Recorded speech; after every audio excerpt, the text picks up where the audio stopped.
Channel. तो guys आज हम लोग फिर देखेंगे एक हॉरर वीडियो। तो गाइज ये है खूनी मंडे का चैनल और टाइटल है एग्जाम टाइम हॉरर स्टोरीज। चलो स्टार्ट करते हैं। ये कहानी हमारे एक व्यूअर सूरज के साथ हुई एक सच्ची घटना पर आधारित है। 4 साल पहले कानपुर का रहने वाला सूरज अपनी फैमिली के साथ एक नए घर में शिफ्ट हुआ था। उसके 12th के एग्जाम्स नजदीक आ रहे थे और वो उन्हीं के लिए प्रिपेयर कर रहा था। सूरज वैसे तो एक ब्रिलियंट स्टूडेंट था, पर जब से वो उस घर में आया था तब से उसका पढ़ाई पर से ध्यान हटने लगा था। धीरे धीरे स्कूल एग्जाम्स में उसके मार्क्स कम होते चले गए और सूरज थोड़ा अलग अलग सा रहने लगा। वो हमेशा अपने कमरे में ही घुसा रहता था और काफी चिड़चिड़ा भी हो गया था। उसके पेरेंट्स को अमिताभ बच्चन की चिंता होने लगी थी। उन्होंने उसे समझाने के लिए उसके बड़े मामा को अपने घर बुलाया। यहाँ पे तो पूरा लग रहा है भाई, पूरा अमिताभ बच्चन है पूरा। देखो इसे देखो। पंडित भी थे, उनके नए घर में पहली बार आ रहे थे। घर में घुसते ही उन्हें एक नेगेटिव एनर्जी महसूस हुई जो सीधा सूरज के रूम से आ रही थी। उन्होंने सूरज को अपने पास बुलाया और उससे बहुत प्यार से पूछा कि क्या कोई उसे परेशान कर रहा है। तब सूरज ने बहुत घबराते हुए बताया कि उसे ऐसा लगता है कि उसके कमरे में और भी लोग रहते हैं। उसे दिन भर अलग अलग लोग दिखाई देते हैं जो पलक झपकते ही गायब हो जाते हैं। कभी बेड पर दीवार की ओर देखती हुई एक औरत, तो कभी खिड़की की ओर मुंह करके खड़ा हुआ एक छोटा सा लड़का। सूरज की बातें सुनकर उसके मामा ने उसके घर के बारे में आसपास के लोगों से मालूम किया, तो उन्हें पता चला कि जहां अभी सूरज का कमरा बना हुआ है वहां सदियों पहले एक बड़ा गहरा कुआं हुआ करता था।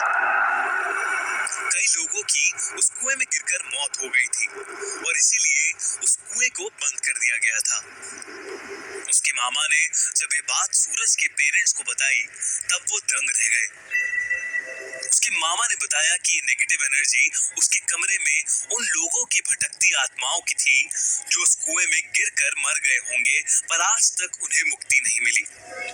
उन्होंने सूरज के पेरेंट्स को कहा कि कल सुबह आकर वो उनके घर में एक पूजा करवाएंगे और आज रात के लिए सूरज को वो अपने साथ ही सुलाएं। सूरज इस बात से अनजान अपने अगले दिन होने वाले एग्जाम के लिए अपने कमरे में पढ़ाई कर रहा था। जब उसकी माँ ने उसे सोने के लिए अपने कमरे में बुलाया तो उसने कहा कि वो बस रिवीजन करके आ रहा है। इसके लिए एग्जाम ज्यादा जरूरी है भाई, चाहिए मर जाए वहाँ, मर के ये वहाँ एग्जाम देने जाएगा कि मैं मर चुका हूँ लेकिन एग्जाम देने आऊंगा मैं। रिवीजन कर ही रहा था कि उसने देखा कि फिर से एक औरत उसके बेड पर बैठी है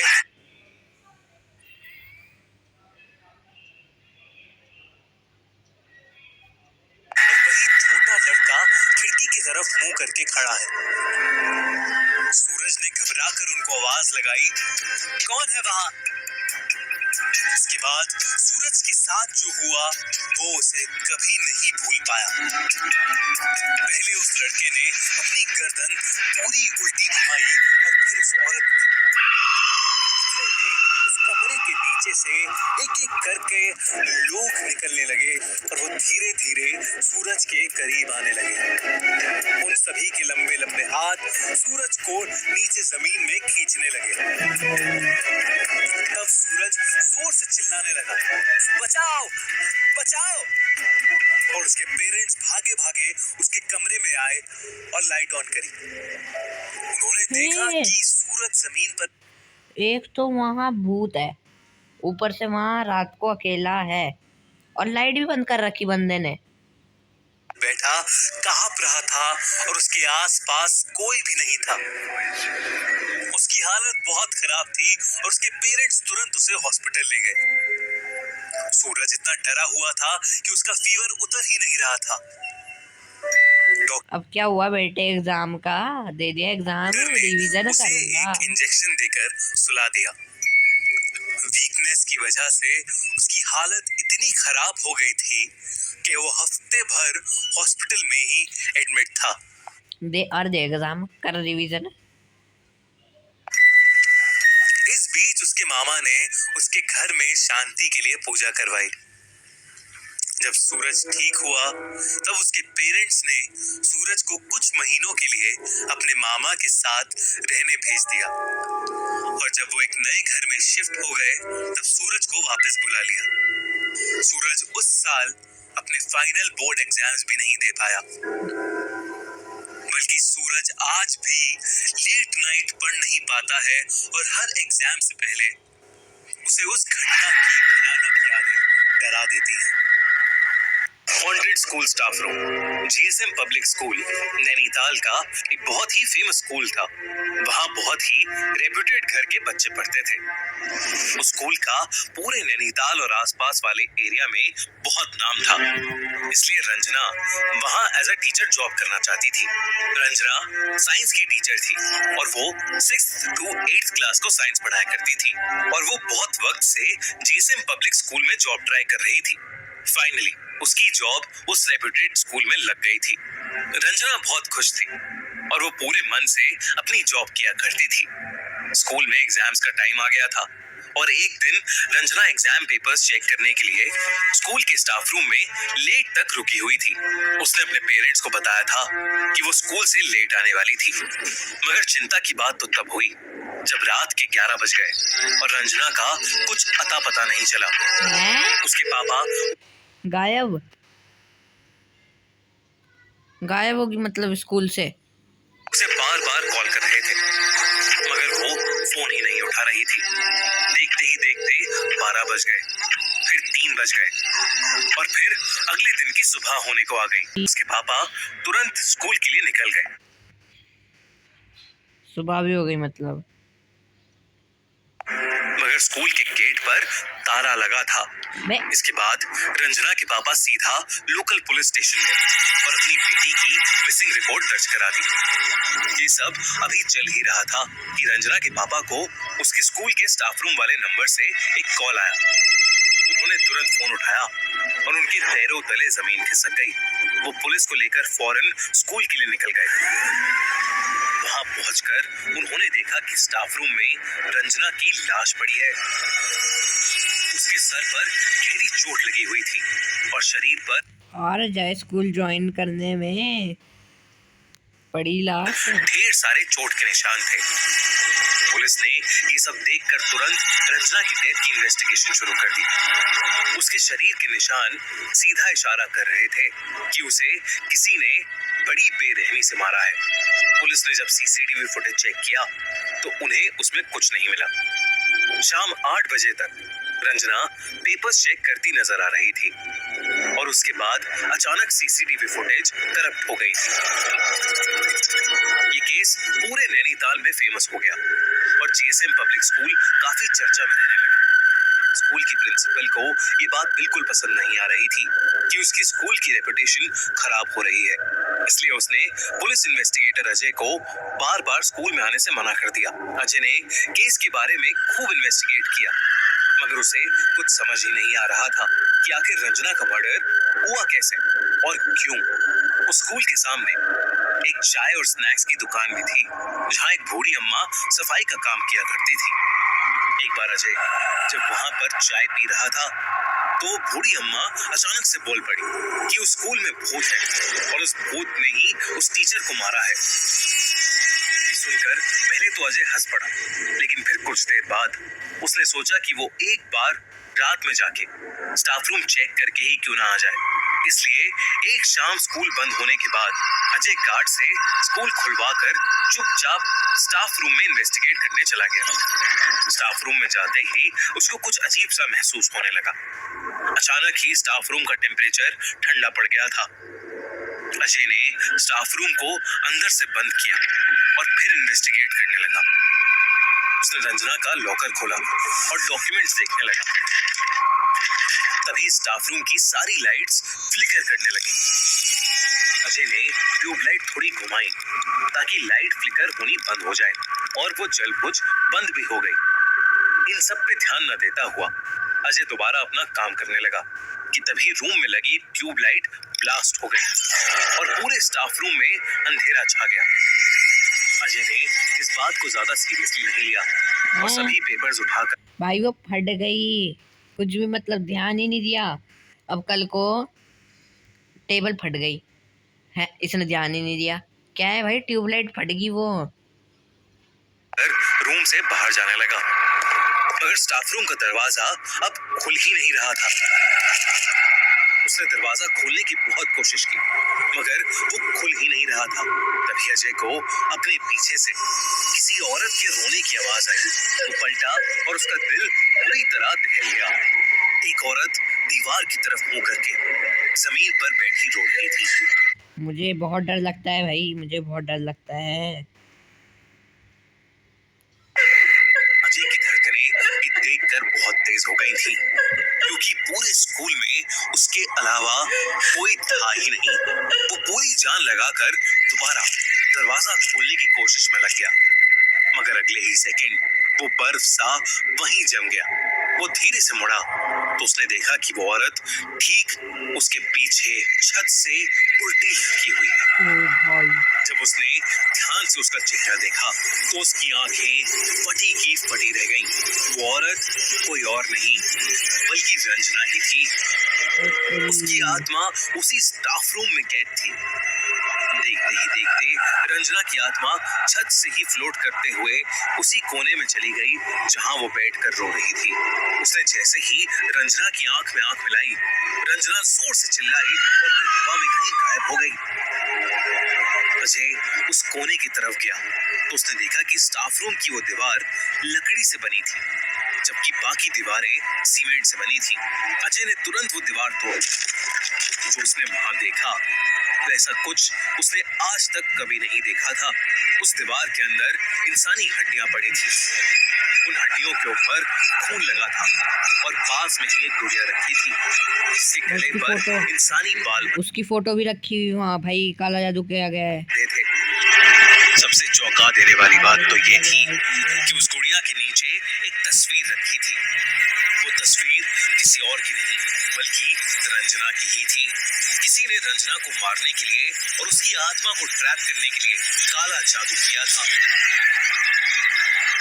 अजय ने तुरंत गार्ड से पता किया कि स्टाफ रूम की लास्ट रेनोवेशन कब की गई थी। तो गार्ड ने उसे बताया कि कुछ हफ्ते पहले ही स्टाफ रूम की दीवारों पर पेंट किया गया था।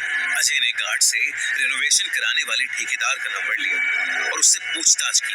पूछताछ में पता चला कि रेनोवेशन का ऑर्डर तो प्रिंसिपल ने दिया था मगर जीएसएम पब्लिक स्कूल के साइंस टीचर अनिक घोष काम के बीच में बहुत बार स्टाफ रूम में आया करते थे। एक दिन वो ही प्रिंसिपल से साइन डॉक्यूमेंट लाए जिसमें लिखा था कि स्टाफ रूम की एक दीवार को लकड़ी का बनाया जाए। इंस्पेक्टर अजय ने तुरंत अनीक को अरेस्ट कर लिया। शुरू में तो अनीक ने कुछ नहीं बोला मगर सख्ती करने पर उसने अजय को सब कुछ सच बता दिया। धीरे धीरे अनीक रंजना को पसंद करने लगा था मगर रंजना को उसमें कोई इंटरेस्ट नहीं था। धीरे धीरे अनीक की फीलिंग्स उसके सर पर चढ़ने लगी थी और वो रंजना के पीछे हाथ धोकर पड़ गया था। एक दिन जब उसने देखा कि रंजना किसी दूसरे लड़के से हंस खेल कर बात कर रही है तो अनीक गुस्से से पागल हो गया।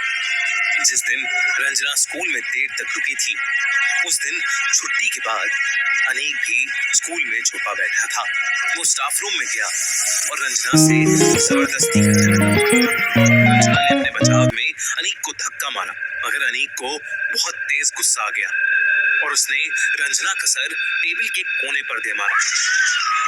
रंजना की वहीं मौत हो गई। इसके बाद अनीक ने उस लकड़ी की दीवार के पीछे कुछ काला जादू करने का सामान छुपा दिया ताकि वो रंजना की आत्मा को वहीं ट्रैप कर सके और जब भी उसका मन चाहे वो उसे जाकर देख सके। अनीक की बड़ी बहन काला जादू करना जानती थी और अनीक ने उसी से ये सब करना सीखा था। अनीक के खिलाफ एक सॉलिड केस बनाया गया और कोर्ट द्वारा उसे उम्र कैद की सजा सुनाई गई। जीएसएम पब्लिक स्कूल के उस स्टाफ रूम को हमेशा के लिए बंद कर दिया गया मगर आज भी कई स्टूडेंट्स और टीचर्स ये दावा करते हैं कि उस स्टाफ रूम से आज भी किसी औरत के रोने की आवाज आती है। आपको क्या लगता है, क्या रंजना की आत्मा अभी तक उस स्टाफ रूम में कैद है? स्कूल एग्जाम ये शब्द शायद किसी हॉरर स्टोरी से भी ज्यादा डरावना है। आज की कहानी भी इसी शब्द से जुड़ी है। पुनीत और करण बचपन से ही बहुत अच्छे दोस्त थे। वो नर्सरी से लेकर 11वीं क्लास तक एक ही क्लास में पढ़ते आए थे और वो दोनों ही बचपन से पढ़ाई में थोड़े कमजोर थे, पर दोनों स्पोर्ट्स में बहुत अच्छे थे। पुनीत स्कूल की फुटबॉल टीम का कैप्टन था और करण डिस्ट्रिक्ट बैडमिंटन चैंपियन था। टूर्नामेंट्स में बिजी रहने की वजह से दोनों को ही पढ़ाई करने का बहुत ही कम टाइम मिलता था। पूरा साल कैसे निकल गया उन्हें पता ही नहीं चला और अब उनके फाइनल एग्जाम्स शुरू होने में सिर्फ 10 दिन बचे थे। उन दोनों का उन एग्जाम्स में पास होना बहुत जरूरी था, क्योंकि अगर वो फेल होते तो उनके पेरेंट्स उनके सारे स्पोर्ट्स छुड़वा देते। पुनीत और करण पढ़ने की कोशिश भी कर रहे थे, लेकिन पढ़ाई में उनका मन ही नहीं लग रहा था। एग्जाम में फेल होने का डर उन्हें सताए जा रहा था। ऐसे ही करते करते 9 दिन और बीत गए और अब भी दोनों के बहुत ही बुरे हाल थे। अगली सुबह एग्जाम था और ना तो पुनीत और ना ही करण को कुछ भी आता था। तभी पुनीत के दिमाग में एक आइडिया आया। उसने करण से कहा कि उस आइडिया में बहुत रिस्क है, लेकिन अब बस वही तरकीब थी जो उन्हें कल के पेपर में पास करा सकती थी। उनके स्कूल प्रिंसिपल का बेटा योगेश पुनीत का बहुत अच्छा दोस्त था। उसने योगेश को रात को फोन करके उससे उसकी मम्मी की ऑफिस की चाबी मांगी। योगेश ने दोस्ती निभाते हुए अपने घर की बालकनी से चाबी नीचे फेंककर पुनीत और करण को स्कूल के प्रिंसिपल ऑफिस की चाबी दे दी। पुनीत और करण का प्लान बहुत सिंपल सा था। वो जानते थे कि एग्जाम से एक दिन पहले ही क्वेश्चन पेपर प्रिंसिपल ऑफिस में आ जाता था। उन्हें बस वही पेपर ढूंढकर उसके क्वेश्चंस कॉपी करके घर लाने थे, पर वो नहीं जानते थे कि उनका ये सीधा सा दिखने वाला प्लान उन्हें कितना उल्टा पड़ने वाला था। जैसे तैसे करके वो स्कूल की दीवार टाप कर स्कूल के अंदर घुस गए। रात के अंधेरे में स्कूल अपने आप में बहुत ही डरावना लग रहा था। वहां स्कूल गार्ड के अलावा और कोई भी नहीं था। वो स्कूल गार्ड से छुपते हुए प्रिंसिपल ऑफिस तक पहुंचे और पुनीत चाबी से लॉक को खोलने लगा कि तभी करण को अपनी गर्दन पर थोड़ी ठंडी हवा महसूस हुई। उसने अपने बाईं तरफ देखा तो उसे ऐसा लगा कि जैसे कॉरिडोर के एंड में कोई खड़ा उन्हें देख रहा है। करण पुनीत को बुलाने के लिए मुड़ा, पर जब उन दोनों ने वहां पर देखा तो उस कॉरिडोर में कोई भी नहीं था। पुनीत ने करण की बात को नजरअंदाज किया और ऑफिस का ताला खोलकर वो दोनों तुरंत ऑफिस के अंदर घुस गए। वो दोनों ऑफिस में उस क्वेश्चन पेपर को ढूंढने में लग गए कि तभी उन दोनों के सामने कुछ ऐसा हुआ जिससे उन दोनों के होश उड़ गए। ऑफिस में रखी एक अलमारी का दरवाजा खुद ब खुद खुल गया। पुनीत और करण ने घबराते हुए एक दूसरे को देखा, लेकिन तभी करण का ध्यान अलमारी में रखे एक पेपर पर गया। वो पेपर करण ने उसे उठाकर देखा तो वो कल सुबह होने वाले एग्जाम का ही क्वेश्चन पेपर था। पेपर को देखने की एक्साइटमेंट में करण और पुनीत दोनों ही भूल गए कि अभी क्या हुआ था और वो उस पेपर के क्वेश्चंस कॉपी करने लग गए। तभी अचानक से प्रिंसिपल के दरवाजे पर किसी ने नॉक किया। दरवाजे पर नॉक सुनकर पुनीत और करण का दिल उनके मुंह में आ गया। उन्हें लगा कि शायद योगेश ने प्रिंसिपल मैम को बता दिया है और वो उन्हें रंगे हाथों पकड़ने यहाँ आ गई हैं। वो दोनों बिना किसी आवाज किए प्रिंसिपल डेस्क के नीचे छुप गए। दरवाजे पर हो रही ठक ठक धीरे धीरे बढ़ती जा रही थी। पुनीत और करण डरे सहमे बस वहीं छुपे रहे। देखते ही देखते कोई उस दरवाजे को अब जोर जोर से पीटने लगा था। ऐसा लग रहा था कि वो दरवाजा बस अब टूट ही जाएगा। पर तभी एकदम से सन्नाटा हो गया। दरवाजे पर हो रही ठक ठक एकदम से बंद हो गई। पुनीत ने डेस्क के पीछे से उठकर दरवाजे पर नजर डाली और उसकी आंखों के सामने वो दरवाजा धीरे धीरे खुलने लगा। वो दरवाजा पूरा खुल गया, पर दरवाजे के उस ओर कोई नहीं था। जो कुछ भी हो रहा था वो पुनीत और करण की समझ से परे था। वो बस उस एग्जाम पेपर के क्वेश्चंस कॉपी कर कर वहां से निकलना चाहते थे, पर उनका वहां से निकलना इतना आसान नहीं होने वाला था। मैं होता ना, मैं पासिंग मार्क्स का ले लेता और अच्छे से याद करके कर देता। इन्होंने इतना सारा लिख दिया। टॉप करेंगे ये, टॉप। पासिंग मार्क्स का लपेट के मैं तो चले जाता। पुनीत और करण ने डेस्क के नीचे बैठे बैठे ही क्वेश्चंस कॉपी करना शुरू कर दिया। जितने भी क्वेश्चंस कॉपी हो सकते थे उतने क्वेश्चंस उन्होंने कॉपी किए और उस रूम से बाहर भागने लगे। पर वो जैसे ही कमरे से निकलने लगे, उनका पैर कहीं अटका और दोनों ही मुंह के बल नीचे गिर गए। गिरने पर करण की नाक पर बहुत जोर से चोट लग गई और उसकी नाक से खून बहने लगा।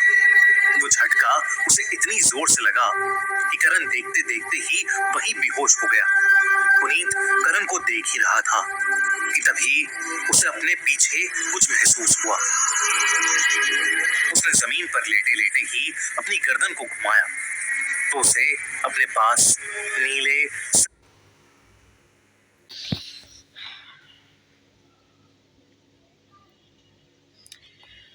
मुझे तो भाई बहुत डर लगता है। एक बार मेरे दोस्त ने कहा कि अगर तेरे घर में भूत होगा ना तो तेरे को कोई खाली कमरे में जाना है और वहाँ जाके 3 बार अपना नाम लेना है। अगर उस कमरे में कोई चीज़ हिली, और उसने कहा कि ये सारी चीज़ें लाइट बंद करके करनी है, और अगर कोई चीज़ हिली बस तेरे घर में भूत है। मैंने कहा कि भाई देख, एक मैं बंदा जो अगर अकेला सो गया तो मेरी हो जाती है बोलती बंद। अब तू ये सब कुछ करने को कह रहा, अब भाई अगर आत्मा रहती भी है तो मेरे को थोड़ी परेशान कर रही ना, मैं तो उसे परेशान कर रहा। दोनों शांति से रह रहे बस भाई। अड़े हुए पैर दिखे। उन पैरों में पस पड़ी हुई थी और वो तो वहां एक आदमी खड़ा था जिसने उनके स्कूल के पीएन जैसे कपड़े पहने थे। उसका मुंह इतना सफेद था जैसे उसके शरीर में कोई खून ही ना हो। उसे देखकर ही पुनीत की चीख निकल गई। उस आदमी की दोनों आंखें पूरी तरह से सफेद थीं और वो बिना कुछ बोले बस वहां खड़ा हुआ था। इससे पहले कि पुनीत कुछ कर पाता, उस भयानक आदमी ने अपने हाथ में पकड़ा वाइपर सीधा पुनीत के सर पर दे मारा और पुनीत वहीं गिरकर बेहोश हो गया और वो भयानक आदमी कहीं गायब हो गया। अगली सुबह जब स्कूल गार्ड को कॉरिडोर में 2 बच्चे बेहोश मिले तो बहुत हाहाकार मच गया। उस दिन का पेपर कैंसिल हो गया और प्रिंसिपल को पुनीत और करण की चोरी के बारे में भी पता चल गया। पुनीत और करण को उस दिन की शाम को जाकर होश आया और वो हड़बड़ाहट में अपने साथ हुआ हादसा बताने लगे। तभी उनके प्रिंसिपल ने उन्हें बीच में ही रोक दिया। उन्होंने कहा कि स्कूल में भूत प्रेत जैसा कुछ नहीं है। उनकी बात को काटकर प्रिंसिपल ने उनसे कहा कि उन्होंने जो किया है उसके लिए उन्हें सजा मिलेगी। पुनीत और करण को 11th क्लास रिपीट करने को कहा गया, पर पुनीत और करण उस रात को भूल नहीं पाते। उन्होंने सब लोगों को अपने साथ हुआ हादसा कई बार बताया, लेकिन सब सिर्फ उनका मजाक उड़ाते रहे। फिर एक दिन एक पुराने स्कूल के गार्ड ने उन्हें बताया कि करीब 20 साल पहले एक स्कूल पीएन की क्लासरूम में सफाई करते हुए मौत हो गई थी। उस गार्ड ने ये भी बताया कि अब उस क्लासरूम की जगह पर प्रिंसिपल का ऑफिस बन गया है, पर उस पीएन की मौत के बाद उस पीएन को कभी देखा नहीं गया और ना ही कोई भूतिया किस्सा उस गार्ड को कभी सुनने में आया। लेकिन उस गार्ड की बात को सुनकर पुनीत और करण की हालत खराब हो गई। वो इतना डर गए कि उन्होंने अपने पेरेंट्स से बहुत जिद करके वो स्कूल ही छोड़ दिया।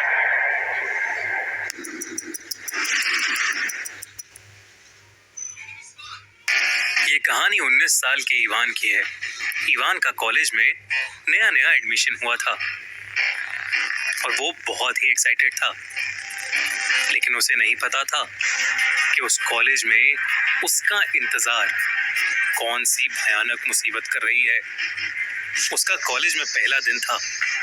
जब वो अपने लेक्चर्स खत्म करके अपने हॉस्टल रूम की तरफ जा रहा था, तभी उस कॉरिडोर में उसे एक औरत खड़ी दिखी। वो दूर से ही इवान को घूर कर देख रही थी।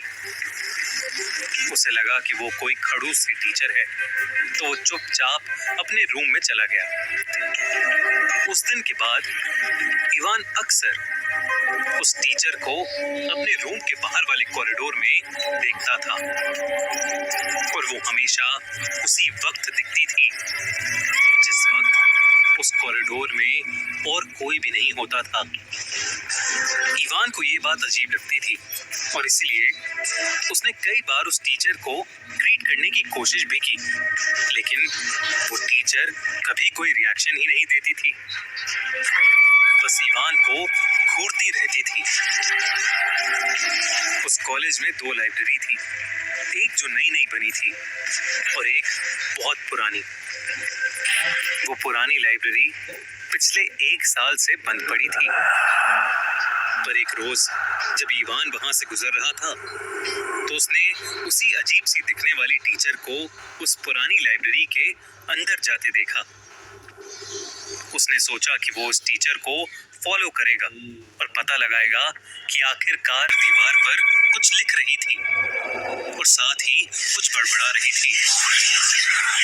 इवान चुपचाप दूर से खड़ा उस टीचर को देखे जा रहा था, लेकिन अचानक उस टीचर ने पीछे मुड़कर इवान को एक भयानक नजर से देखा। उस टीचर की आंखें लाल हो गई थीं।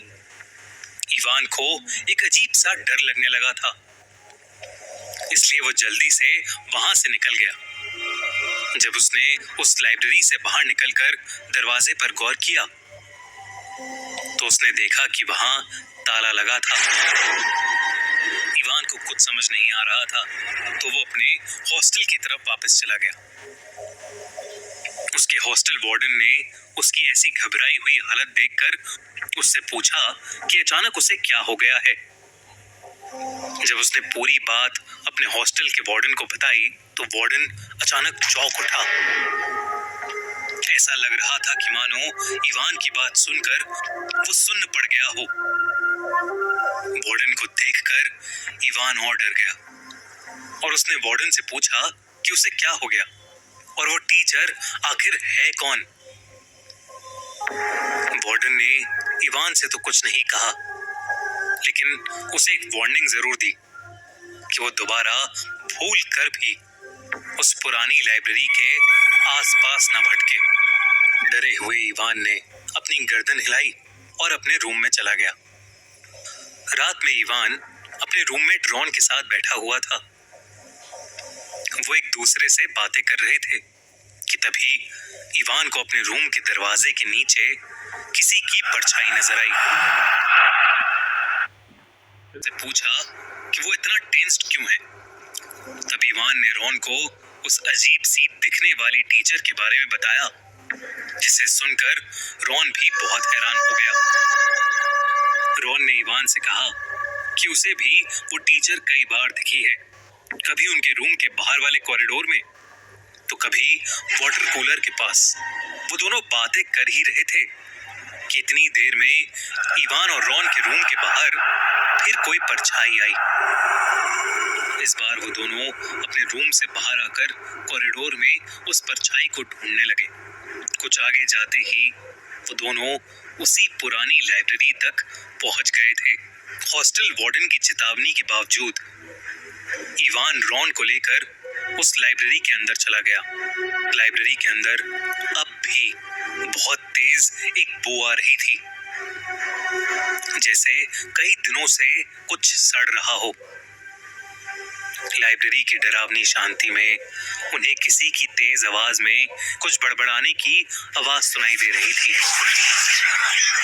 जब रॉन और इवान उस आवाज के पास गए, उन्होंने देखा कि वो टीचर लाइब्रेरी के पीछे वाले कोने में खुद को नोच रही है और जोर जोर से कुछ बड़बड़ाए जा रही है। इवान और रॉन ये देखकर बहुत ज्यादा डर गए। जैसे ही वो वहां से निकलने वाले थे, लाइब्रेरी का दरवाजा अपने आप बंद हो गया। इवान और रॉन मुड़े तो उनके पैरों तले जमीन खिसक गई। उस टीचर का चेहरा बेहद डरावना हो गया था। वो बढ़ रही थी, उसके बड़बड़ाने की आवाज अब और तेज हो रही थी। उसने चिल्लाते हुए इवान और रॉन का गला पकड़ने के लिए हाथ बढ़ाया, लेकिन तभी लाइब्रेरी का दरवाजा खोलकर उनके हॉस्टल का वार्डन वहां आ गया। वार्डन के वहां आते ही वो टीचर वहां से गायब हो गई। इवान और रॉन की खराब हालत को देखकर हॉस्टल वार्डन उन दोनों को जल्दी से कॉलेज के मेडिकल रूम में ले गया। अगले दिन जब वो दोनों थोड़ा बेहतर महसूस कर रहे थे, तब हॉस्टल वार्डन ने उन्हें बताया कि 1 साल पहले कॉलेज की एक टीचर ने उस लाइब्रेरी में 2 बच्चों को मारने के बाद खुद भी सुसाइड कर लिया था। वो अपनी पर्सनल लाइफ की वजह से मेंटली अनस्टेबल हो गई थी और वो इतनी पागल हो गई थी कि उसने उन दोनों बच्चों को नोच नोच कर मार डाला। इत्तेफाक से वो स्टूडेंट्स जो मरे वो उसी रूम में रहते थे जिस रूम में अभी इवान और रॉन रह रहे थे। उसी दिन इवान और रॉन का रूम चेंज कर दिया गया और उस पुरानी लाइब्रेरी को हमेशा हमेशा के लिए तोड़वा दिया गया। उसके बाद से उस कॉलेज में फिर कभी उस टीचर को नहीं देखा गया। इवान और रॉन उस रात बाल बाल बच तो गए, लेकिन वो आज भी उस भयानक टीचर के भूत के बारे में सोचकर कांप उठते हैं। Exam day in haunted school. 12th class में पढ़ रहे ऋषि के लिए आज एक बहुत बड़ा दिन था। ऋषि राजस्थान के एक छोटे से शहर से था और पिछले 2 सालों से अपने घर से दूर जयपुर में वो अपनी इंजीनियरिंग की एंट्रेंस के लिए प्रिपेयर कर रहा था। आज उसका एंट्रेंस एग्जाम था और वो ऑलरेडी बहुत लेट हो चुका था क्योंकि एग्जाम सेंटर भी दूर था। तो ऋषि बिना देरी करते हुए सेंटर पहुंचने के लिए अपनी बाइक फुल स्पीड पर चला रहा था। जैसे जैसे शहर पीछे छूटता गया, रास्ता और ज्यादा सुनसान होता गया। उसका एग्जाम सेंटर था राजामल सीनियर सेकेंडरी स्कूल। जैसे ही ऋषि को स्कूल की बिल्डिंग दिखाई दी, उसके दिल की धड़कनें तेज हो गईं। ऋषि ने अपनी रिस्ट वॉच में टाइम देखा तो ऑलरेडी एग्जाम स्टार्ट हुए 5 मिनट बीत चुके थे।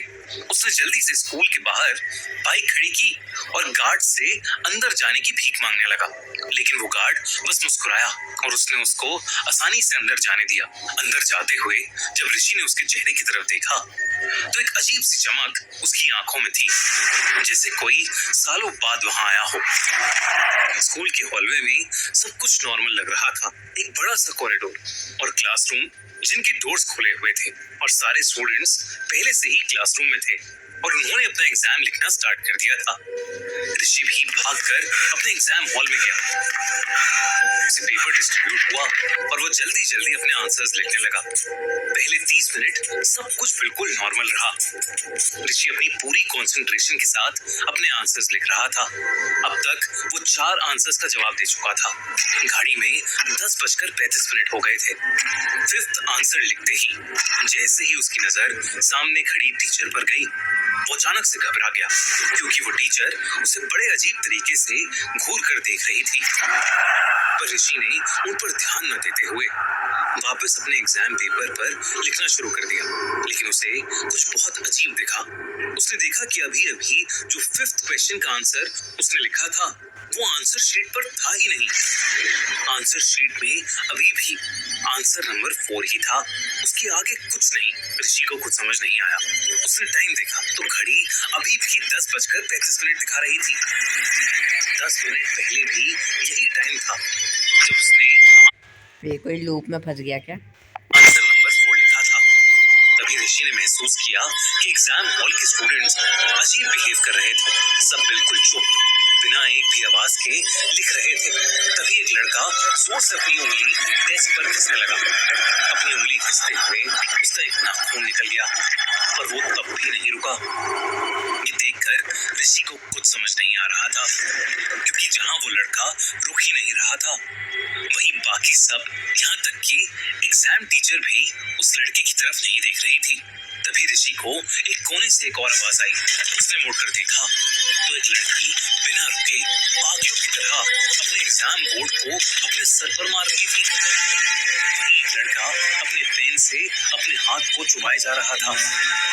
अचानक एक और लड़की जोर से रोने लगी और वो अपने बाल अपने मुंह में डालकर चबाने लगी। ये सब देखकर ऋषि ने उस टीचर को आवाज लगाई, लेकिन वो टीचर वहां खड़ी बड़ी अजीब तरीके से बस मुस्कुराए जा रही थी। ऋषि को कुछ समझ नहीं आ रहा था कि उस एग्जाम हॉल में चल क्या रहा है। अचानक उस एग्जाम हॉल में कहीं से धुआं आने लगा। ऐसा लग रहा था जैसे किसी के सड़ते हुए मांस की बू हो। ऋषि ने जब धुएं की तरफ देखा तो उसे दिखा कि एक लड़की की शर्ट जल रही है। देखते ही देखते एक और लड़का अचानक से चिल्लाते हुए अपने हाथों से अपना हंसने लगा, जैसे वो जल रहा हो। इसके बाद वो रोते हुए चीखने लगा, मुझे यहाँ से निकलने दो। ऋषि ने देखा कि जो लड़की उसके ठीक सामने बैठी थी, उसके हाथ अपने आप लाल हो रहे थे, जैसे किसी ने उस पर तेजाब डाल दिया हो। टीचर जो पहले नॉर्मल थी, सब कुछ चुप होने को कहने लगी और तभी उसकी आंखें एकदम से सफेद पड़ गईं। उसने जबरदस्ती अपने हाथ से अपना मुंह चीर दिया, जैसे वो अपनी जलती हुई चमड़ी उतार रही हो। ऋषि ने जब ये सब देखा तो वो डर के मारे सुन्न पड़ गया था। उस टीचर का चेहरा कुछ ही पलों में पूरी तरह जल गया था और उसके चेहरे की हड्डियां दिख रही थीं। देखते ही देखते वहां मौजूद सारे स्टूडेंट्स ने आग पकड़ ली। सारे स्टूडेंट्स दर्द से कर्राते हुए चिल्लाने लगे। सबका शरीर जलने लगा और देखते ही देखते वो अंगारों और धुएं में बदल गए। पूरे रूम में सिर्फ जलते हुए मांस की बदबू थी और धुआं ही धुआं। ये सब देखकर ऋषि का रोना छूट गया। वो उस एग्जाम हॉल से किसी भी तरह बाहर निकलना चाहता था, लेकिन जैसे ही वो वहां से भागने के लिए उठा, किसी ने उसका पैर पकड़ लिया। जब उसने नीचे देखा तो वहां उन सभी स्टूडेंट्स की जली हुई बॉडीज पड़ी थी और उनमें से एक हाथ में ऋषि का पैर पकड़ा हुआ था। ऋषि ने किसी तरह हिम्मत जुटाई और वो अपना पैर छुड़ा के चीखते हुए उस कमरे से बाहर भागा। जैसे ही वो बाहर निकला, ऋषि को ऐसा लगा कि उस क्लासरूम में कोई बम फूटा। कुछ देर बाद बेहोश ऋषि उस स्कूल के एक मेल टीचर को दिखा। वो एक बंद क्लासरूम के बाहर पड़ा था। उसे फौरन स्कूल के मेडिकल रूम में ले जाया गया। कुछ ही देर में ऋषि को होश आया और उसने उस टीचर को अपने साथ हुआ पूरा हादसा बताया और तब उस टीचर को लगा कि ऋषि एग्जाम ना देने के लिए एक मनगढ़ंत कहानी बना रहा है। उस टीचर ने बताया कि ऋषि कभी अपने एग्जाम रूम में गया ही नहीं और जिस रूम की वो बात कर रहा है वो पिछले कई सालों से बंद पड़ा है। ऋषि को विश्वास नहीं हुआ तो वो मेडिकल रूम से निकलकर उसी रूम में वापस गया और वाकई उस क्लासरूम में सच में ताला लगा हुआ था। ऋषि को लगा कि उसने शायद कोई बुरा सपना देखा है और वो मायूस होकर स्कूल से बाहर निकल ही रहा था कि उस स्कूल गार्ड ने उसे कुछ ऐसा बताया जिसे सुनकर ऋषि के होश उड़ गए। उसने बताया कि कुछ साल पहले स्कूल के क्लासरूम में एग्जाम चल रहा था, लेकिन किसी लड़के ने एग्जाम रोकने के लिए उस रूम में पटाखे फोड़ने का प्लान बनाया ताकि टीचर डर जाए और एग्जाम ना हो। और उस पटाखे की वजह से क्लासरूम के पर्दों में आग लग गई और वो आग ऐसी फैली कि पूरा क्लासरूम जल के राख हो गया। करीब 10:30 बजे हुए इस एक्सीडेंट में 40 स्टूडेंट्स और एक टीचर जलकर मारे गए और तब से उस स्कूल में कई लोगों ने उनकी आत्माओं को उस रूम के अंदर देखा है। इसलिए उस रूम को हमें हमेशा हमेशा के लिए बंद कर दिया गया है। ये सब सुनने के बाद ऋषि शॉक था, लेकिन उसे समझ आ गया था कि उसके साथ जो भी हुआ है वो कोई सपना नहीं था, बल्कि वो उस दिन शायद मौत के मुंह से बचा। हम होप करते हैं कि कभी आपके एग्जाम्स में ऐसा कुछ ना हो और आपके सारे एग्जाम्स बहुत अच्छे जाएं। तो गाइस आज की वीडियो में इतना ही। वीडियो अच्छी लगी तो लाइक सब्सक्राइब करना। चलो।